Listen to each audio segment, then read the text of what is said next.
The UFC rankings are total BS, and today I'm going to expose them. Stick around to hear just how illegitimate the UFC rankings are. I'm Wyatt, and this is Fight Society. All right, guys, so today we are going to be talking about just how BS, fictitious, and made up the UFC rankings are. Now, there's a few recent examples that have pointed my attention to the UFC rankings. Now, I know they've always been slightly made up, slightly manipulated by, those in charge at the UFC for the sake of creating ranked main events for Apex cards and for other things like contract negotiations and things like that. Now, the first completely rigged ranking that I want to mention is Umar Nurmagomedov, who has 0 ranked wins in the UFC right now and has found his way to be ranked number 10 at bantamweight and in a title eliminator fight against Corey Sandhagen.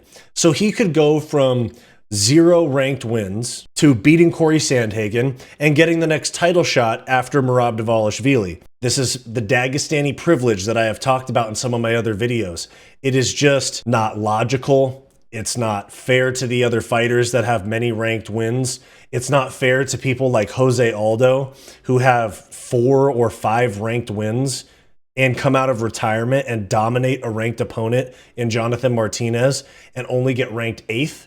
And that's my second point about the rankings being totally rigged, is that not only at 135 is Umar ranked 10th and in a number 1 contenders fight against Corey Sandhagen, coming off of a win over Bekzat Al-Makan, who was in his UFC debut against Umar, and Umar got dropped in the first round. And somehow he's ranked 10th and fighting Corey Sandhagen in a number 1 contender fight. And then in the same division, Jose Aldo ranked 8th behind people that he's beat, like Chito Vera, ranked far below people like Peter Yan, who he had a relatively competitive fight with for the most part. But then you have Umar ranked right there. So I guess they've earned about the same ranking. Someone make that make sense to me. And then at flyweight, you have Steve Erceg, who got a title shot at ranked 10th, which, respect to him, took an opportunity when it was handed to him, almost took advantage of it, gave Pantoja a very competitive title fight, even though he lost. He only moves up from number 10 to number 9 in the rankings, behind people like Manel Kape, who continually pulls out of fights, Matus Nicolau, who just got knocked out, Alex Perez, who was inactive for about 4 years and somehow stayed in the flyweight top 10. Brandon Moreno, who is self-admittedly in a semi-retirement right now. And Amir Albazi as well, who is inactive for the most part. He had a neck injury. His last fight was in 2023 with a controversial split decision win over Kai Kara France.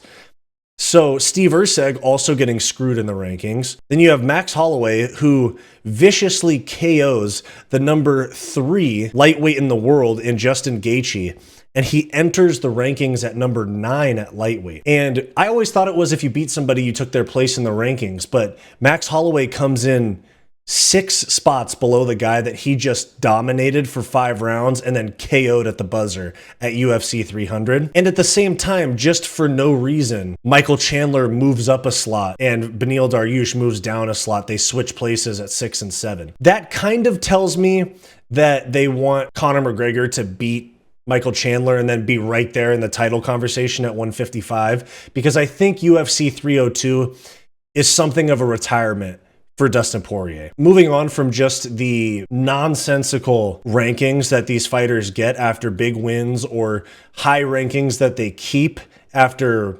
losing or being inactive, you have the rankings that are supposedly put together by journalists. But when you look down here at the UFC rankings, it says, how are the rankings determined?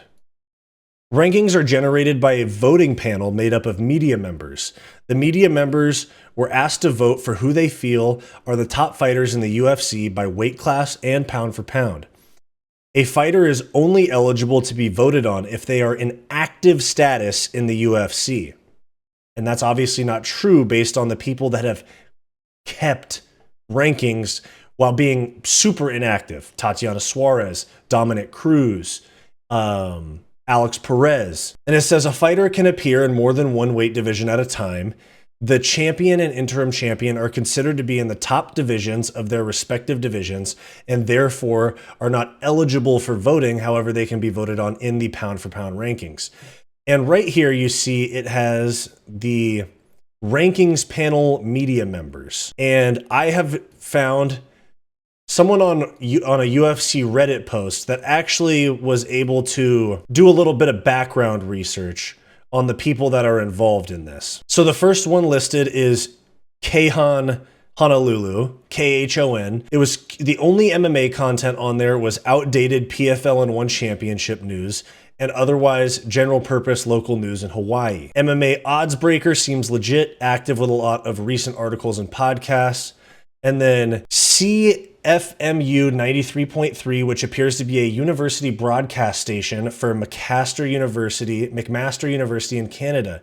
They have a selection of niche music, and they had trouble. This Redditor had trouble finding anything MMA related. Then down from there, Bursprack.se honestly looks like it has never existed. Turns out that there's no longer any official outlet for them and a defunct Instagram page. And here's it's a brief tour of the MMA outlets. FightNews.com only covers boxing. Fight Network has god-awful articles. Gazeta Esportiva seems to be a Brazilian sports news website with a lack of MMA-related content.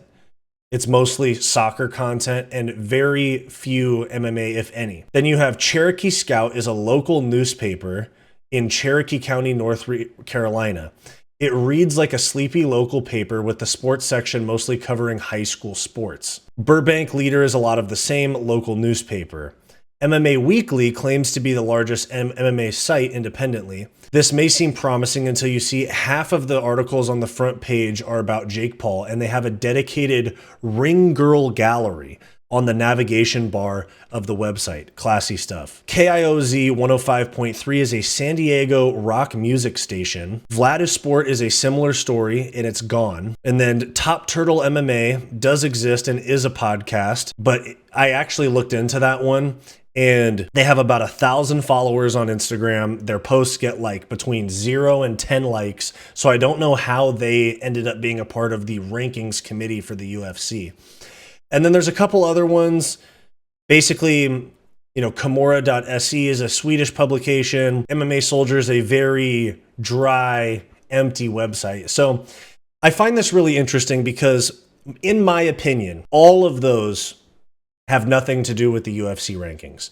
In my opinion, emphasis, in my opinion, I think that the UFC rankings are done by the exact same people that are sitting in the matchmaker meetings on Tuesday mornings. It's the reason that the rankings come out on Tuesday mornings as well. I think that it is Hunter Campbell, Mac Maynard, Sean Shelby, potentially Dana White, strategically maneuvering the rankings to where they can make fight night main events that don't make much sense from a fan standpoint, but they can say, wow, we have 2 ranked flyweights in the main event. And they can use it in contract negotiations. For example, Jose Aldo completed the last fight on his contract with his win at UFC 301 against Jonathan Martinez. And instead of putting him where he deserves, they put him somewhere in the middle of the pack where they can say, hey, you don't have much leverage.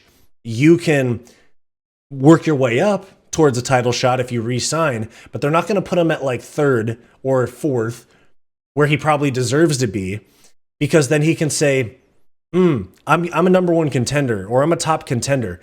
Give me a bag, or I'm going to go fight somewhere else where they'll give me a big bag and the biggest fight that they can.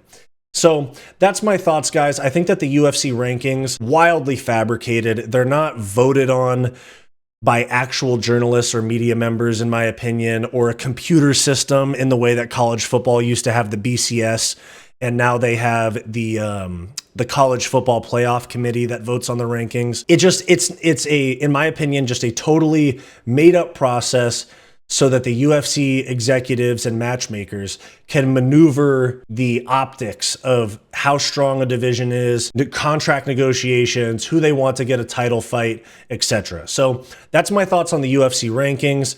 Let me know what you guys think down below. I know that the rankings are not the most important thing in the world, but they are the thing that drives title shots. So let me know what you guys think about the UFC rankings in the comments down below. Thanks for watching this video. Make sure to like and subscribe. If you want access to extra content aside from my regular videos, click the link in the description down below to become a channel member and get access to members-only live streams and other bonus perks. Or click the join button on our channel homepage. And if you're interested in some non-MMA content from me, check out my weekly podcast, the Hissyfit podcast, and check out my personal channel, Wyatt's World. I'll have them both linked in the description down below. Go watch this suggested video, and I'll see you next time.